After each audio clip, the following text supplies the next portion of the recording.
Good morning, everyone. How you all doing? Where's the Wells Fargo people? Right there.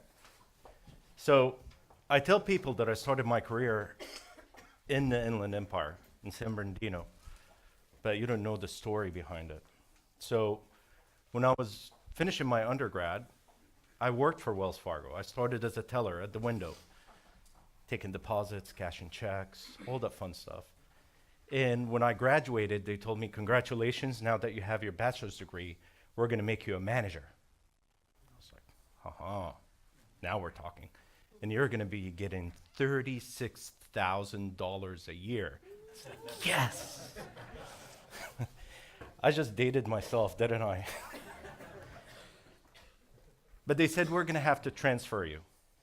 I was like, well, $36,000 a year, manager, I'm all for it. I didn't even ask where I was being transferred. I just agreed to the promotion. Needless to say, I got promoted to Wells Fargo Financial, Inland Empire, San Bernardino, 215 and Waterman. 55 miles one way. Did that for 9 months. Then I realized that I was spending more time on the freeway than it is at work. And I resigned, went on to a career in investment banking, and then my boss from Wells Fargo, from back when I was with Wells Fargo, called me up and said, hey, we're building Wells Fargo Home Mortgage in the Inland Empire. Back then, Wells Fargo didn't have any presence as it relates to home lending. We would love for you to come out and help us out. It was so long since I worked in the Inland Empire, I forgot about the drive. You said yes again. I said yes again. But for the next year and a half, we ended up spending quite a bit of time in establishing Wells Fargo Home Mortgage here in the Inland Empire. And we went on from a single manager with 2 loan officers to, at the peak, we had almost 15 offices in the Inland Empire. And I believe it was like 300 or 400 loan officers and support staff and whatnot. So that's how I spent my time in the Inland Empire. And I have an affinity for the Inland Empire. I love being up here. I enjoyed the people up here a lot more than Orange County. Just don't tell anybody. Thank God this is not streaming live anywhere. But so when Tony asked me to come up and speak to you this morning, I was more than happy to. First, because Tony asked, and he's one of my favorite people on the planet. So I couldn't say no. But more importantly, it gave me an excuse to come up and see you all. So thank you for inviting me, and I look forward to hearing your insight and your input on what I'm about to talk about today. Just kind of a fair disclosure, this is for information only. Any finance or investment decisions, please consult with licensed professionals that know what they're talking about. I'm an academic, so I get to pontificate, but that's about the extent of it. All right, so let's jump into it since we only have about 30 minutes together or so. So right now, we are coming very close to having the longest recovery in history. This recovery has been dragging on for a very, very long time. And as you could see, mostly it's the result of the fact that we kind of started the recovery at a very, very slow pace. And that's why this recovery is taking longer than what we would historically have seen. We're only a few months away from this being the longest recovery prior to the Great Recession. So the concern is okay, well, how would we see this recovery ending? What causes the recovery to end? Well, increase in real GDP. We've been experiencing that quite well for the past few years. Decreasing unemployment, or increasing unemployment. We're decreasing unemployment. Here we go. It's too early in the morning. I only had 1 cup of coffee. Decreasing unemployment. We have the lowest unemployment in history. Increasing prices, inflation. It's moderate. It's just enough for us to continue to spend, but not too high to where it would impact the economy. Fed tightening interest rates, they've been doing that for the past year and a half, but yesterday they came out and said what? No more rises for 2019. I think they're wrong, and I think we might end up with one more rise at the tail end of the year, but we'll see. And that usually causes interest rates to start declining. We start seeing mortgages going down, mortgage rates going down. We start seeing mortgage rates going up. We start seeing investors in the stock market getting quite uncomfortable with what's happening in the stock market. And that all boils down to we as consumers stop consuming as much as we do. Businesses stop spending as much as they do. And we end up with a negative growth in the economy. And we end up with a recession. And that's kind of how the expansion ends. All right. So part of what we're going to talk about today is kind of see where we are in that cycle. And if we are, in fact, getting to a point where are we right around the corner of a meaningful slowdown that will cause us to be pushed into a recession. So let's look at it. GDP. So this is real GDP. So that's not accounting for inflation or anything else. In looking at the numbers, we believe that for 2019, our growth is going to be a little bit slower than last year, but it's still going to be a solid positive growth year. Why is it a little bit slower than last year? Mostly the trade issues with China, with Canada, with Europe. We're picking a fight with everybody all at the same time. Might be wise, it might not be wise. It depends on your political views.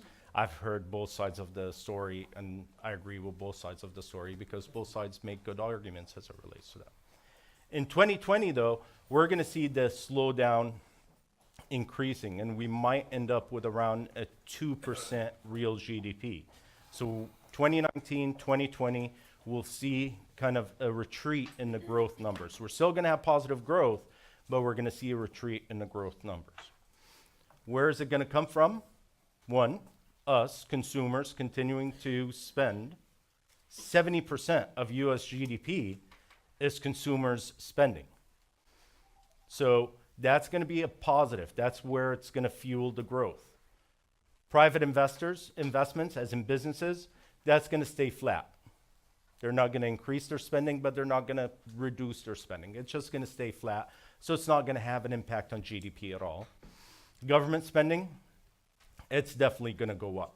Why? Because it's an election year. And in an election year, typically, neither party wants to be the party that cuts spending on anything. So usually in election years, we see a spike in government spending.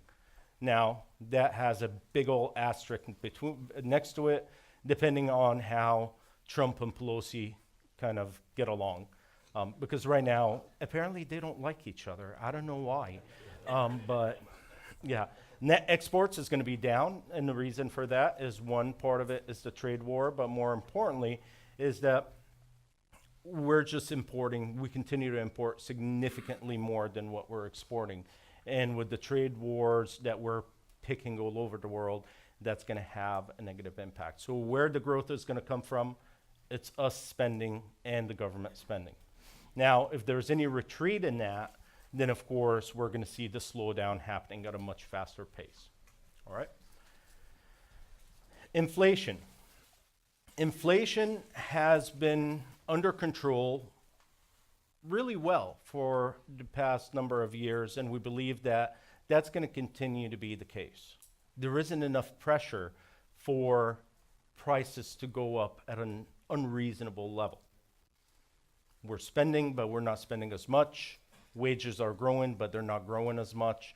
So as a result, our spent or our consumption is not at a level where it is really kind of having a big push on the price of things.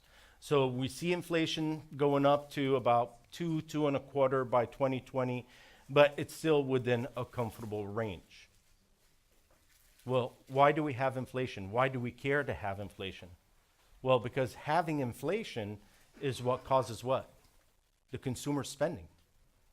because we spend now instead of delaying our spending to later because we're worried about the price of things going up. So if anything, the spending that we're forecasting to go up is going to be fueled by some of the inflation pressures that we are going to be experiencing. Fed fund rate, the Fed came out yesterday and they said what? No more rate hikes, right? But they've been kind of unclear in what's going on. Because if you remember, tail end of last year, what did they say? Two or three. That was at the beginning of this year, but the tail end of the last year, they said, well, we're gonna kind of see what the economic indicators are, but we're gonna continue to increase interest rates. We don't foresee stopping increasing interest rates. January comes around and they say, well, maybe 2 rate hikes this year at the tail end of the year. Yesterday, oh, no more rate hikes. And we think that the economy is not going to grow as fast as we thought historically. We think unemployment is going to jump up, not to a point of concern, but it's going to go up a little bit. So the mixed message that they're sending is going to have some form of an impact on the economy, not because of what they're doing per se, but the perception of the businesses, the perception of everyday person. So there is a small possibility, but it is a possibility that we find ourselves fallen into a much deeper slowdown or possibly a recession, not because of economic factors, but how everyday people are perceiving what's coming out from the Fed. Because if we're all worried about the Fed saying the economy is going to slow down, we're going to be worried about what? Spending our money. Because we're spenders. We are spenders. Anybody wants to take a guess of how many days does it take for an average person to spend their tax refund check? 12 hours. After they get the refund check? Okay. Anybody else? 2 weeks after? 5 days. Before they get it? 5 days? How far before they get it?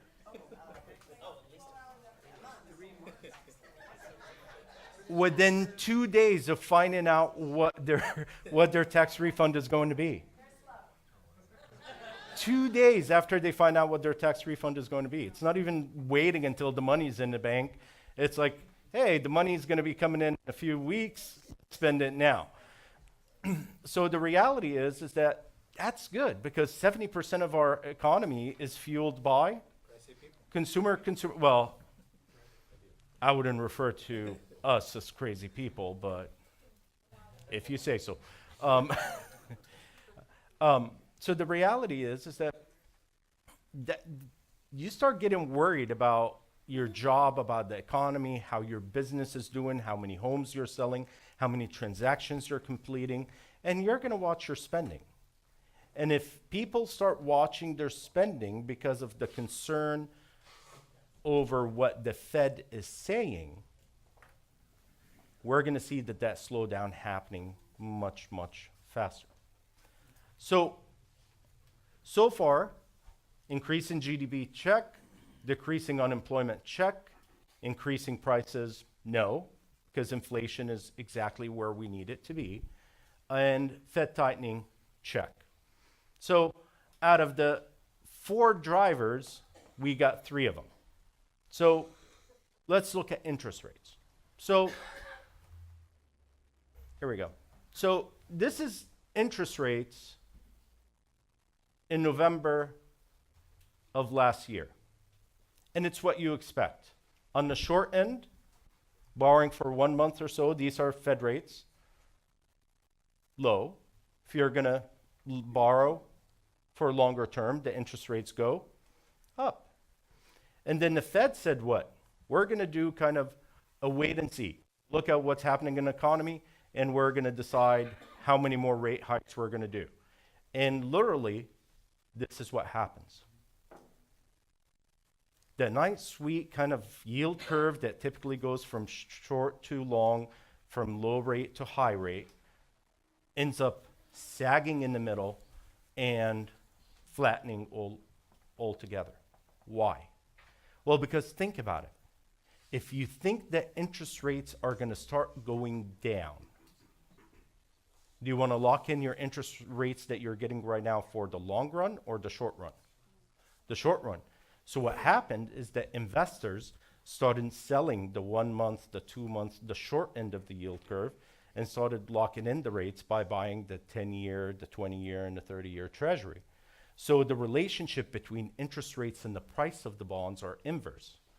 So when we have a whole bunch of sellers, and you all know this, when you have a whole bunch of sellers and not enough buyers, what happens to the prices?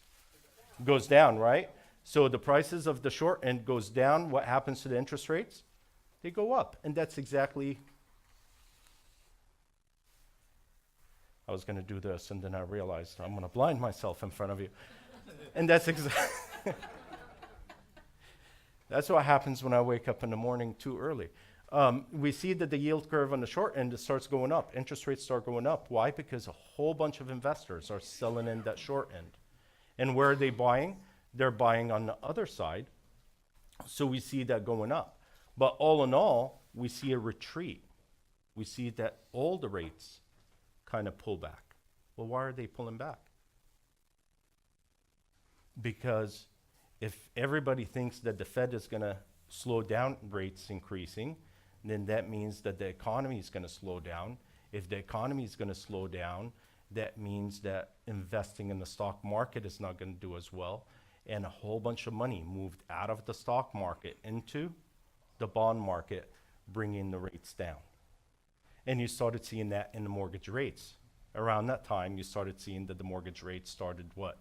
Going down. Yes, sir. I just have so it sounds like what you're talking about is that the Fed is wagging the tail of the dog versus the economy or the consumer wagging the tail. Well, the Fed is responsible for making sure that the economy moves forward, right? And to do so, they do that by impacting interest rates, right? How we perceive that information and how we take it in is what ends up impacting the economy, but that's what the Fed is supposed to do. The Fed is supposed to impact the economy to make sure that the economy doesn't stall and doesn't overheat. So yeah, but it's not the tail wagging the dog, it's the dog wagging the tail, because that's their job. But having said that, if you go back to 2016, when they did, if you remember, they did one rate hike and then they said, like, screw this, we're not doing this anymore. Why?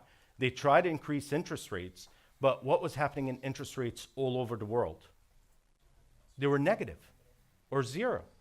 So what ended up happening is that all the investors, we call that chasing the yield.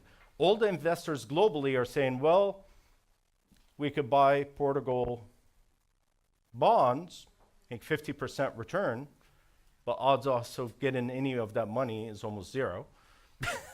So you had one of the safest, if not the safest, fixed income investment, bond investment, with the highest possible rates in the world.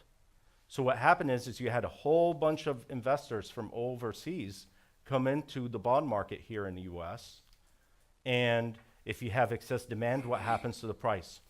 The price goes up. And if the price goes up, the interest rate goes down. So despite the fact that in tail end of 2016, the Fed was trying to kind of start getting rates up, they didn't move up because of how the market was reacting, how investors and everyday consumers are reacting.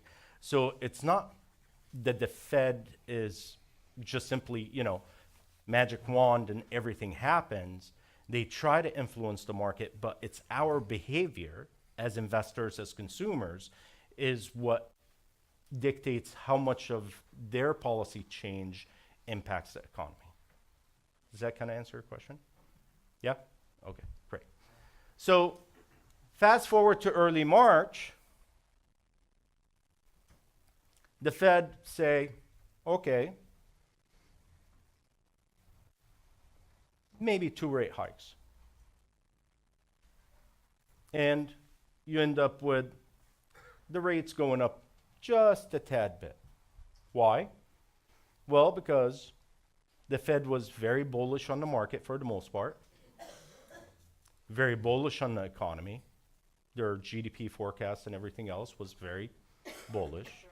And they were saying, we're going to only increase interest rates twice. The stock market does what? Starts rallying.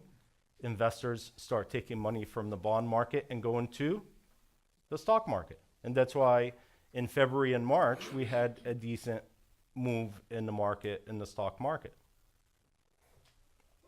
And as everything else, the prices starts going down because people are selling their bonds to invest in the stock. And we saw that all the interest rates started going where? Going up. Then yesterday, the minutes and the comments from the Federal Reserve indicated, hey, we're not increasing interest rates anymore. The economy is not going to grow as much as we think it's going to be, and unemployment is going to most likely go up a little bit. So that freaked out the market. We had a down day in the stock market, and we had an up day in the bond market. And if the prices go up, what happens to the interest rates? Goes down. And as you could see yesterday, we saw that all the yields went down because of the fact that the market interpreted what the Fed was saying is that we're going to get a slowdown much, much sooner. All right? Questions? All right, cool. You're easy customers. One more important thing to pay attention to is the relationship. So the reason I'm walking you through this so that you don't have to wait until next time I come talk to you about interest rates, you can forecast your interest rates yourselves, because this is literally how we forecast our interest rates. So one of the things that you want to pay attention to is what's happening in the stock market. Because everything equal, the way money moves in investments is that it goes from the stock market to the bond market when people are freaking out, and it goes from the bond market to the stock market when people are euphoric about what's going to happen in the economy. So what we look at, most of you are familiar with the PE ratio. They take the price of the stock divided by the earnings that the company makes.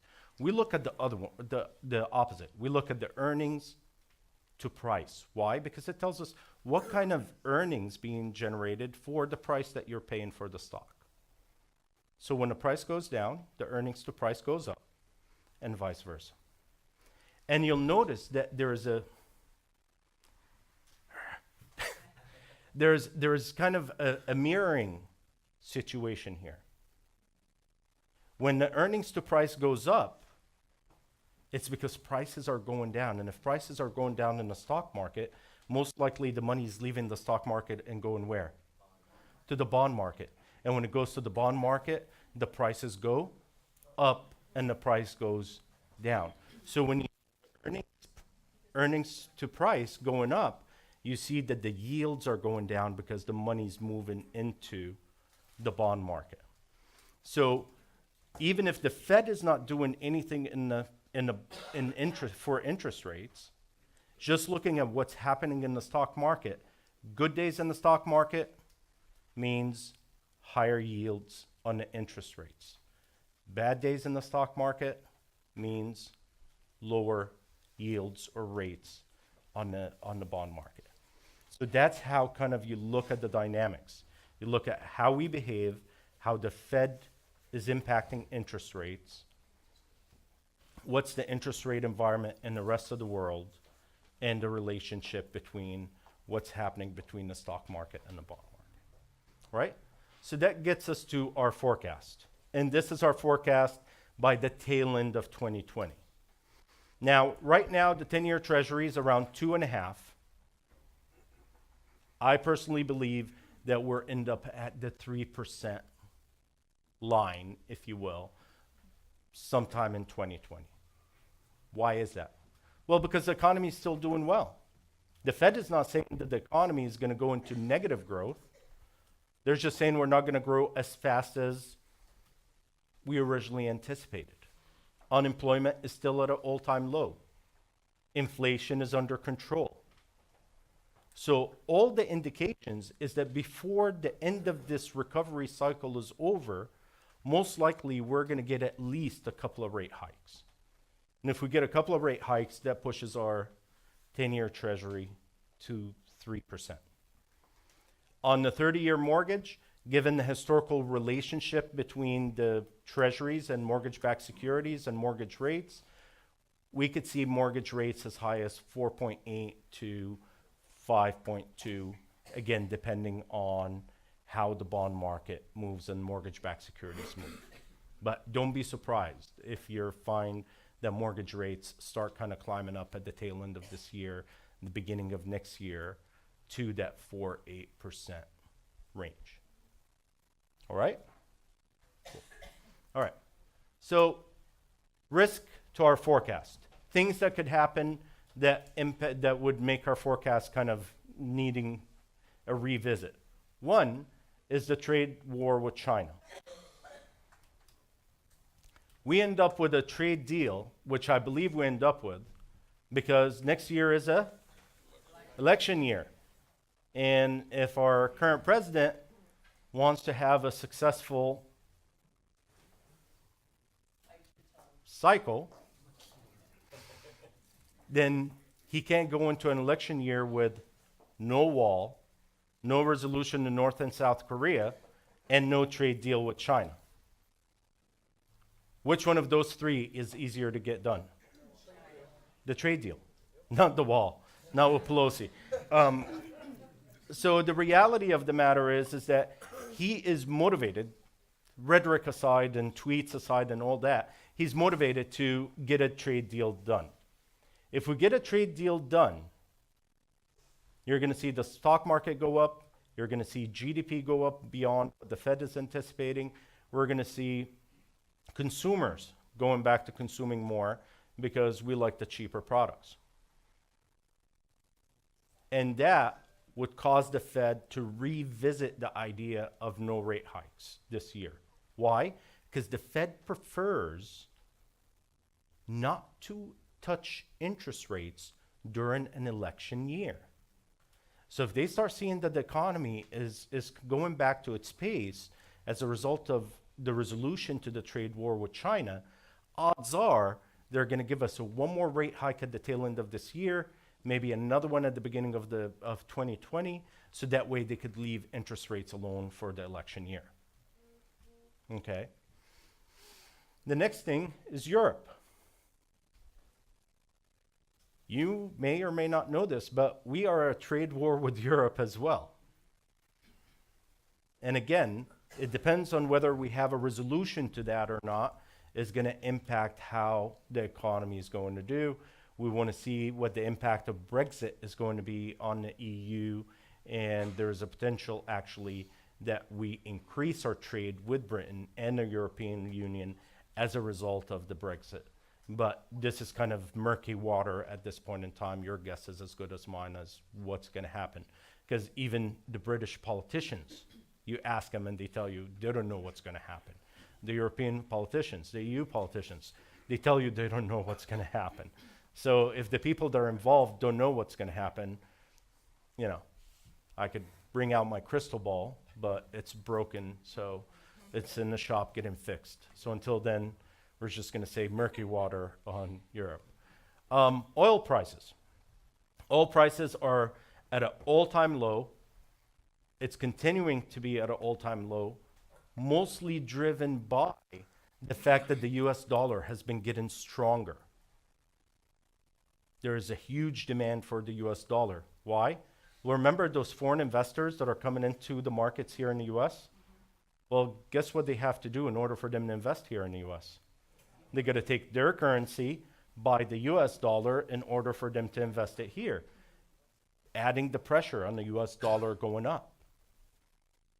There is a negative correlation between oil prices and the US dollar. So as long as the US dollar is strong, and yes, it might retreat a little bit this week, it might go up a little bit, but overall, as long as it's strong, we're going to continue to see oil prices low.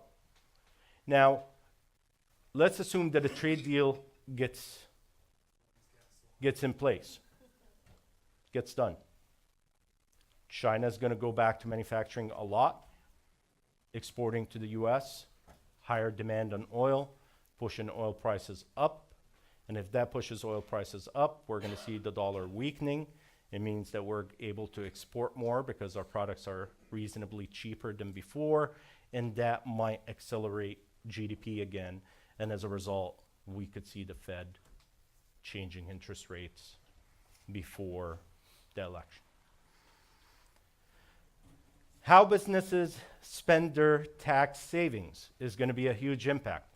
At this point, or to this point, I should say, we've seen that businesses have been kind of a mix. Some of them are giving the tax savings back to their shareholders, whether in the form of a stock repurchase or a dividend. That doesn't help us. And some companies are keeping the money and using it to grow. That helps the economy. So if we continue to see enough businesses spending the money instead of distributing it to its shareholders, we're going to see that fueling the economy as well. And if that's done positively, then we will see an increase in GDP, and that might impact interest rates to go up higher than what we anticipate. Yes, sir. So with what you're saying there, by not giving it to their employees, they in turn are not going to spend it on consumer goods? No, it's not giving them to their employees. They're giving them to their shareholders. Yeah. So when they give it to us in the form of either a stock repurchase or a dividend, we take that money and invest it for the most part. We don't spend it. But if the company keeps it and use it to grow, that money is getting spent within the economy, hopefully, and not for them to expand overseas. And as a result, it adds kind of to fueling the growth within the economy. So like Amazon created a minimum wage increase for their employees, is that a part of, I mean, it's not a stock, they're not putting it back into their investors. Let me turn on.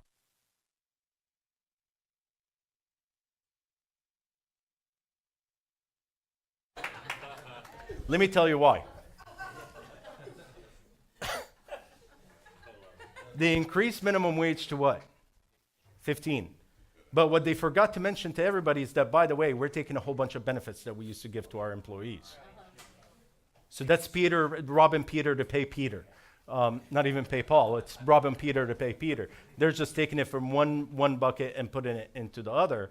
But what they're trying to do by doing that, it's not out of the goodness of their heart. They're not a charitable organization. What they're doing is increasing pressure for retailers to step up to their wages to $15. If you're a brick and mortar, you can't afford to jump your minimum wage to $15. So it wasn't them, wanting to be good corporate citizens. And in all fairness, I'm an Amazon shareholder, don't get me wrong. But I'm a shareholder because they're business savvy, right? That's why it's business ethics, not business morals. That's after bingo night tonight. We're going to talk about that. After you all got some margaritas in you. So the reality of the matter is that it's a business decision. And it was a business decision to add more pressure on brick and mortar retailers. It wasn't a business decision because they just wanted to treat their employees better. Because if they did, then they would have kept the benefits that they ended up cutting. All right. Government shutdowns. We may have another one. We're already seeing some shots off the bow, back and forth. And every time that we have a shutdown, whether you agree with it politically or not, but the reality of the matter is every time we have a government shutdown, these government employees are not receiving money. And if they're not receiving money, they're also not spending money. So it has a downward pressure effect on GDP. So we end up with another government shutdown, which is a good possibility. Our president likes to, make new records. So we might have another record. And these are not political comments, by the way. This is just econ.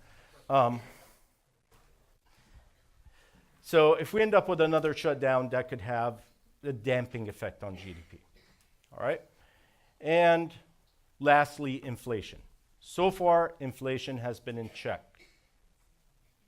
God forbid, anything that will fuel a runaway inflation, then of course we're going to start seeing Fed increasing interest rates much faster. We're going to see a much slower GDP, and it could have, again, a positive effect on GDP in the beginning, but a very consequential recessionary pressures that will come after. So it will speed up the recovery, but in speeding up the recovery, it speeds up what? The economic slowdown rolling around at a much faster pace. All right. And then, of course, Fed policy. And candidly, we don't know what they're thinking at this point in time because they've changed their opinion in less than 3 months, 3.5 months. So until we have a clear, consistent message from the Fed, we really don't know what their plans are, or at least be able to predict what they're going to do with a little bit of more accuracy than we are right now. All right. Now to the 2019 Inland Empire forecast. So, y'all are doing much better than the rest of California and definitely better than Orange County. Sorry to the Orange County visitors. I'm from Orange County as well, but facts are the facts. I was going to fudge the numbers a little bit, but then I realized that that would be unethical. Remember, that's our lecture for tonight after bingo. All right. So, payroll employment growth year over year. We see that for 2018, y'all were around 3.3, much higher than California. So going back to 14, the Inland Empire has been growing from an employment perspective at a much faster pace than the rest of the state. Why? Not a matter of cheaper jobs. This is in the Inland Empire. So these are jobs that are being created in the Inland Empire. It's because employers realized that 35,000 commuters into Orange County is just pure stupid. I could put it in more eloquent language, but that's the reality of it. It's just pure stupid. So what we saw that more and more employers are doing what? Yeah, they're moving their business, they're moving their interest to the Inland Empire so that their employees could commute comfortably. You're not exhausted from your 3-hour commute into work and your 3-hour commute home just to show up to work, and increasing productivity. And the result is that you're seeing more growth in the Inland Empire, and that's why the growth is much higher than the rest of California. Yes, ma'am? Does it also, our land prices, our commercial prices, our industrial building prices are less than LA and Orange County? And more inventory. Yeah, so it's kind of a perfect environment for the businesses to relocate. Yeah. So comparing to the rest of the places, again, you're outperforming everybody from LA, Orange County, San Diego, even Silicon Valley. So in 2018, you had a good year in employment growth compared to the rest of the state and what is considered the major hubs, right? Where did it come from? Right there. Construction, leisure and hospitality, state and local. So apparently the state and local governments are opening more businesses or opening more job opportunities here in the Inland Empire. But here's the two places where you got the most. Here we go. Transportation and warehousing, and education and healthcare. That's where the majority of the jobs came from. So if you're looking for who to target to sell homes to, healthcare and education, transportation and warehousing. All right? Compared to Orange County and California, just to give you an idea, here again, you're seeing that you're doing much better than Orange County and in California. So no matter how you slice and dice the data, you're doing great. Keep on doing what you're doing. All right? Consumer sentiment. Consumer sentiment, for those that are not familiar with the index, tells us how the everyday person feels about the economy. It doesn't have to be what the economy is doing, it's just simply how we feel about the economy. If you remember, after the election in 2016, what happened? We saw GDP jump, we saw unemployment drop, and we saw the stock market jumped. Did it overnight the economy get better and we didn't know about it? No. It's because the economy is driven by everyday people. And if we feel good about our future, our economic future, we spend. And when we spend, our economy grows. So notice that overall, Inland Empire is doing better than Orange County and LA. Don't tell our friends in Orange County that I told you that. I want to be able to get across the border into Orange County after this. Business conditions versus a year ago, again, 102 compared to Orange County and California. So people in the Inland Empire felt very positive about business conditions. Business conditions effect on you, you felt positive about the business conditions effect on your business, on your livelihood, on your financial well-being. And lastly, chance at finding job within next year for those that don't have jobs. And again, despite the fact that LA was a close second, you still outperformed in that. So people in the Inland Empire just felt much more positive about the economy and about their financial situation than LA and Orange County. Okay? Here's where it gets interesting. Green line is people that make less than 75 grand. Orange line is people that are making more than 75 grand. The people that are making less than 75 grand, super happy.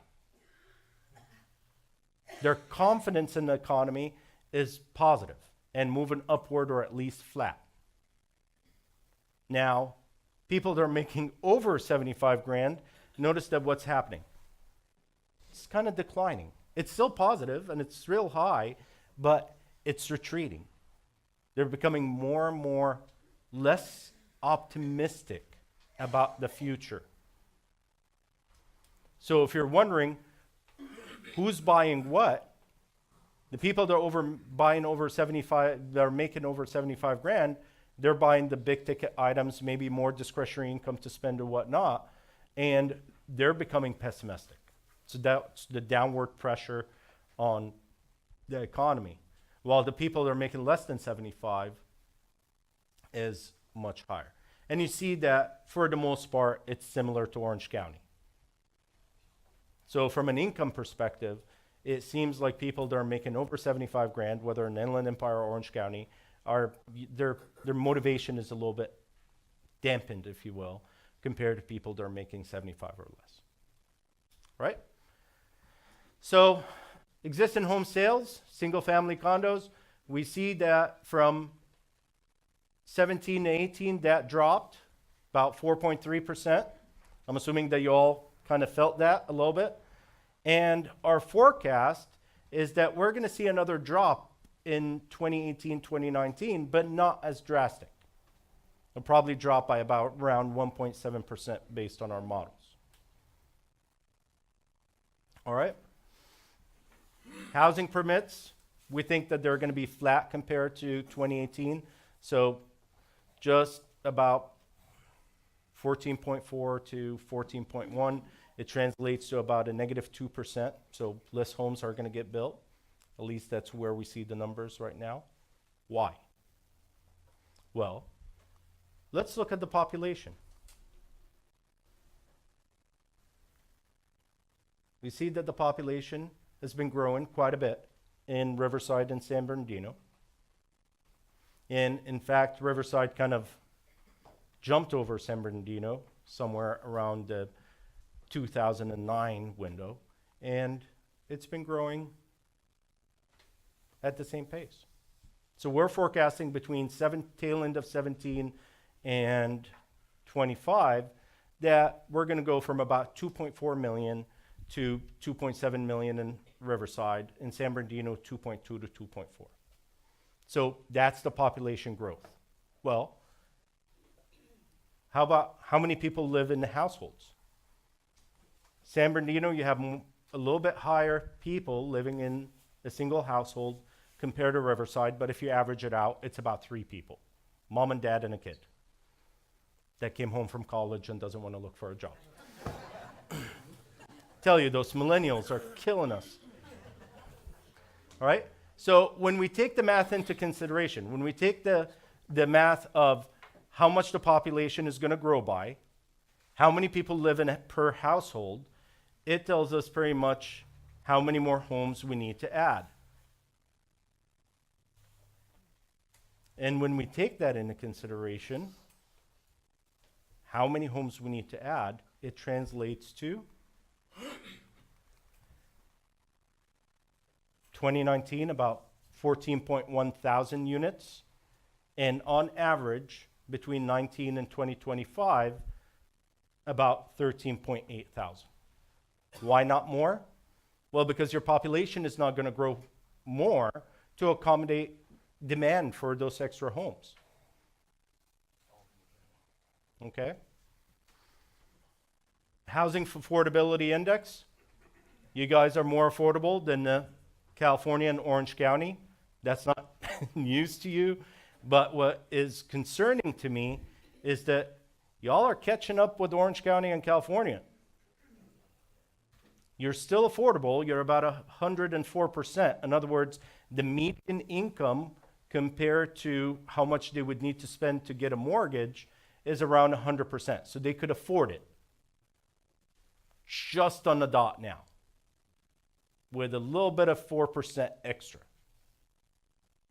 You start dropping under that 100% number and you'll find yourself in the same neighborhood as California and Orange County. All right? So appreciation, we'll wrap it up with this. For Orange County, we're projecting about a 2.9% growth in the market in 2019. In the Inland Empire, it's going to retreat a little bit, but we're projecting about 4.4% in growth. So you're still going to have a decent growth in values, but it's not going to be as high as prior years. All right? And with that, thank you. Tony has been sitting there doing this to me, so. Questions? Any questions? Yes, ma'am. Any thoughts for real estate next year? Well, she's ready to kick me out. She got my presentation out. Just get this guy out of here. If you didn't like the data, don't shoot the messenger, please.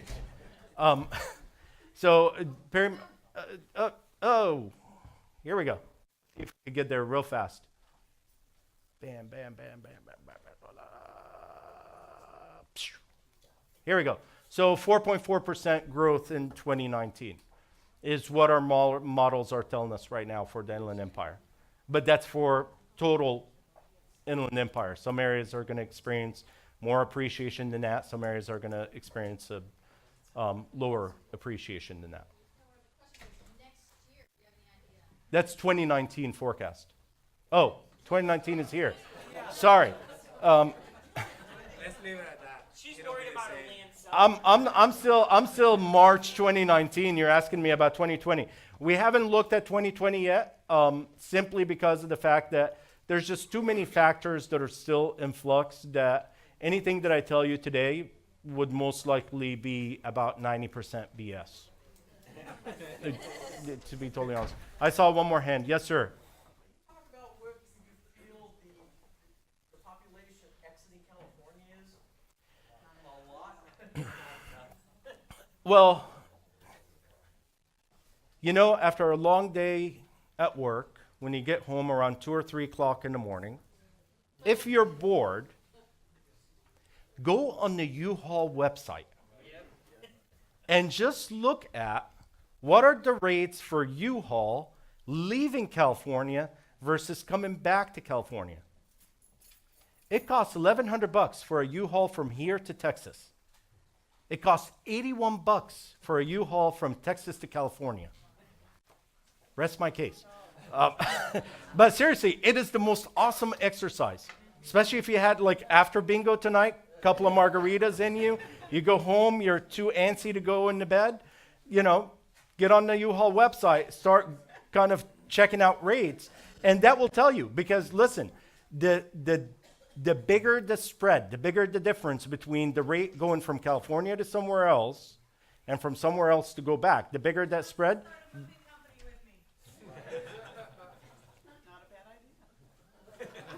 There's an investment.